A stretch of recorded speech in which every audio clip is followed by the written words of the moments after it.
अखंड तमाशा डोळा देख निळा, काळा निळा पार्वबाईयानो, सदोदित नयनी नयन हारपे, निळयाचे स्वरूपे मनी वसो.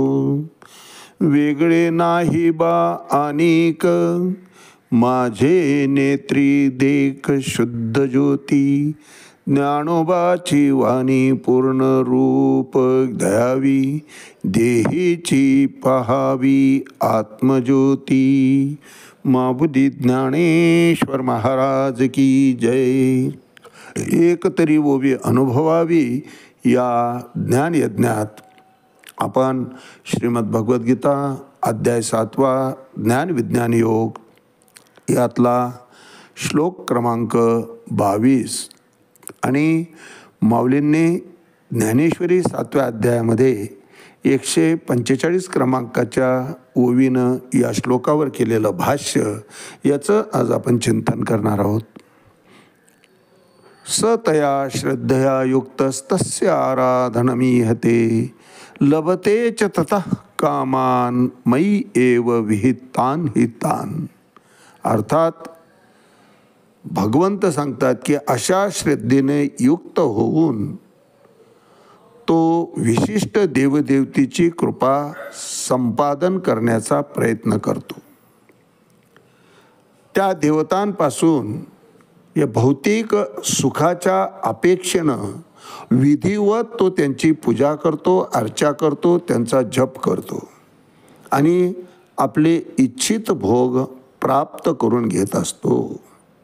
परंतु वस्तुतः हे लाभ भगवंत सांगतात ते सुद्धा मीच प्रदान करतो. भगवंताच्या अनुमती वाचून देवता आपल्या भक्तांना वरदान देऊच शकत नाही महाराज, कारण ते स्वातंत्र्य देवतांच्या ठिकाणी नाही. सर्व काही भगवंताच्या मालकीचं आहे. याचं विस्मरण एक वेळेस तुम्हाला आम्हाला मनुष्य प्राण्याला जीवाला होईलही कदाचित, परंतु देवतांना याचं विस्मरण होत नाही. देवता हे पूर्णपणे जाणतात की आपल्याला दिलेलं हे बल प्रदान करण्याचं, भौतिक सुख प्रदान करण्याचं जे बळ आहे ते भगवंतांनी आपल्याला दिलेलं आहे. आपण भगवंतापेक्षा वेगळं नाही याचं सतत स्मरण सर्व देवदेवतांना असतं. म्हणून कुठलाही देव आपल्या मनाला वाटेल तसं वागू शकत नाही. प्रत्येकाला भगवंतांनी मर्यादा घालून दिलेल्या आहेत. म्या बोलविल्या वेदू बोले, म्या चालविल्या सूर्यो चाले, म्या हालविल्या प्राणू हाले. जीवाच्या ठिकाणी प्राणरूपानं दिलेला जो आत्मारूपानं जो वसलेला आहे तो सुद्धा भगवंताची मर्जी असेल तितकेच दिवस तितकेच क्षण तो त्या देहामध्ये असतो. तो काळ संपला की पुन्हा ईश्वर तत्वाशी तो एकरूप होऊन जातो. त्या देहाचा त्याग करतो आणि तोच आत्मा पुन्हा दुसऱ्या शरीरामध्ये नवाने देहाने नवीन शरीर परिधान करून पुन्हा निर्माण झालेले कर्मफळ भोगण्याकरता या मृत्यूलोकी येत असतो. वरवर आपल्याला सर्व इतर देवदेवताही शक्तिशाली वाटतात, नवसाला पावतात असं वाटतात, परंतु भक्ताचं मनोरथ पूर्ण करण्याकरिताच भगवंतांनी त्यांची निर्मिती केलेली असते. आणि भगवंताच्या संकेतानुसार ही सर्व देवदेवता, देवदेवताच काय, संपूर्ण जीवसृष्टी ही भगवंताच्या इच्छेनुसार कार्यरत असते. वृक्षाचे ही पान हाले त्याची सत्ता, राहिली अहंता मग कोठे. परंतु ही अहंता जो आहे हा इगो ज्याला आपण म्हणतो, हा मनुष्य प्राण्याच्या ठिकाणी त्यातल्या त्यात खूप मोठा असतो. अर्थात मायेच्या प्रभावामुळं तो देहालाच आपण स्वतः मानायला लागतो. देह माझा आहे म्हणत नाही, देहच मी आहे या समीकरणाप्रती जातो आणि त्या देहाचे, त्या देहात असलेल्या सर्व इंद्रियांचे विषय पूर्ण करण्याकरता संपूर्ण आयुष्य खर्ची घालतो. त्या विषयाची प्राप्ती करण्याकरता तो वेगवेगळे मार्ग शोधतो. स्वतःकडून जेव्हा असमर्थता दिसते, स्वतः जेव्हा इप्सितेचे प्राप्त होत नाही, स्वतःचं बळ त्या ठिकाणी कमी पडतं किंवा प्राप्तीचा वेग जर अधिक पाहिजे असेल तर असा मनुष्य किंवा असा भक्त, असा साधक हा नेमून दिलेल्या देवदेवतांची आराधना करतो. आपण मागे चिंतन केलं की बळाची देवता हनुमंतर आहे, धनाची देवता लक्ष्मी माता आहे, विद्येची देवता सरस्वती माता आहे. सगळ्या देवांना आपापल्या याच्याप्रमाणे कार्य वाटून दिलेले आहेत, ते बळ त्यांच्या ठिकाणी दिलेले आहेत आणि तशा प्रकारची भक्ती विधिवत झाली की ते प्रसन्न होतात आणि त्या भक्ताला त्याच्या इच्छित कामनाची पूर्तता ते करतात. परंतु ते प्राप्त झालेलं सुख हे भौतिक सुख असतं, फक्त या मृत्यूलोकीच ते कामाचं असतं. मरताना या ठिकाणचा आयुष्य संपल्यानंतर जेव्हा जायची वेळ येते त्यावेळेस इथल्या सुखाचा लवलेशही सोबत जात नाही महाराज, कारण ते मुळातच भासमय सुख आहे, खरं सुख नाहीच आहे. सर्व सुख जे आहे ते परमार्थाच्या ठिकाणी आहे आणि ते सर्व सुख देण्याचं सामर्थ्य फक्त भगवंतामध्ये आहे आणि सर्व काही भगवंताच्या मालकीचं आहे. म्हणून देवतांची उपासना आणि इच्छांची, या लाभाची प्राप्ती हे देवतांमुळं होत नाही, तर भक्तांच्या अनुमतीनं, भक्तांच्या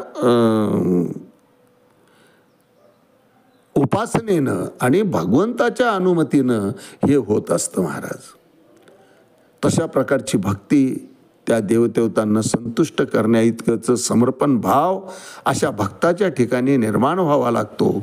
मग त्या संतुष्ट होतात आणि भगवंताच्या इच्छेनुसार ते त्या भक्ताला, त्या माणसाला त्याच्या इच्छित सुखाची प्राप्ती करून देत असतात.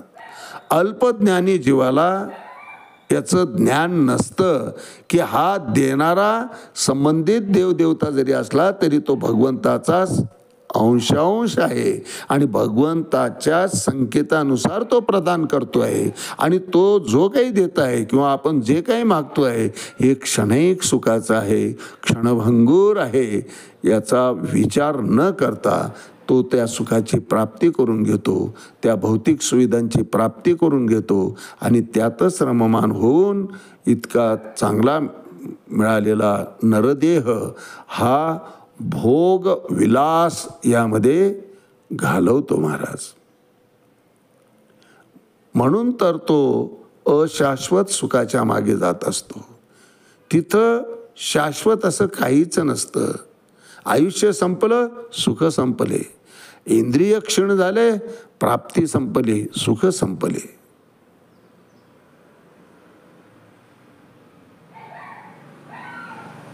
जेव्हा त्याला स्वस्वरूपाची जाण येते त्यावेळेस वेळ निघून गेलेली असते, हातात आयुष्य शिल्लक राहिलेलं नसतं आणि मग जाग येते. काय उपयोग आहे महाराज?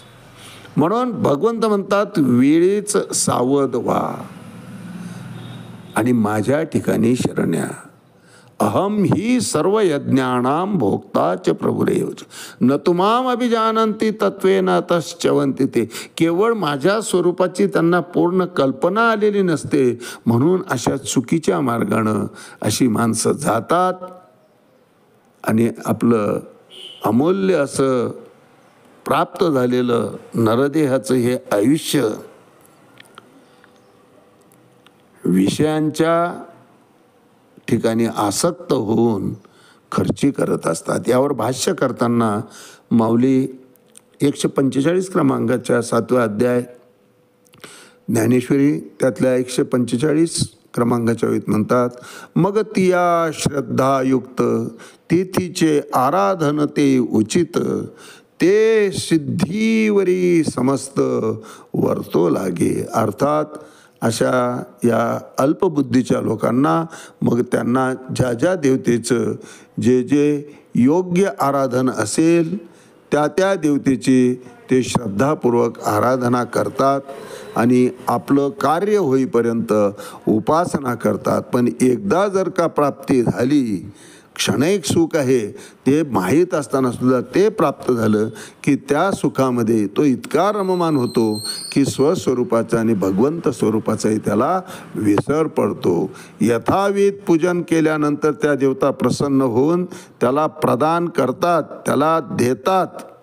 परंतु प्राप्त झालेलं ते भौतिक सुखाची साधनं, त्या साधनही क्षणभंगूर आहे आणि त्यापासून मिळणारं सुख किंवा समाधान हे सुद्धा क्षणभंगूर आहे. महाराज, शाश्वत सुखाची प्राप्ती करून घ्यायची असेल, सर्व सुखाची प्राप्ती करून घ्यायची असेल तर त्या परमात्म्याची, त्या भगवंताची, त्याच्या धामाची प्राप्ती करून घ्यायला पाहिजे. कारण एकदा ते प्राप्त झालं की यद्गत्वान निवर्तन्ते तद्धाम परमम मम. भगवंत म्हणतात की एकदा त्याची प्राप्ती झाली की परत ती माघारी घेत नाही. पुन्हा या जन्ममरणाच्या या रहाटगाड्यातून जीव मुक्त दशेस प्राप्त होतो. आज याच ठिकाणी थांबूया. रामकृष्ण हरी पुंडलिक वरदा हरी विठ्ठल. श्री ज्ञानदेव तुकाराम पंढरीनाथ भगवान की जय. माऊली ज्ञानेश्वर महाराज की जय. जगद्गुरु तुकाराम महाराज की जय. शांती ब्रह्म एकनाथ महाराज की जय. आदि शक्ती मुक्ताबाई की जय.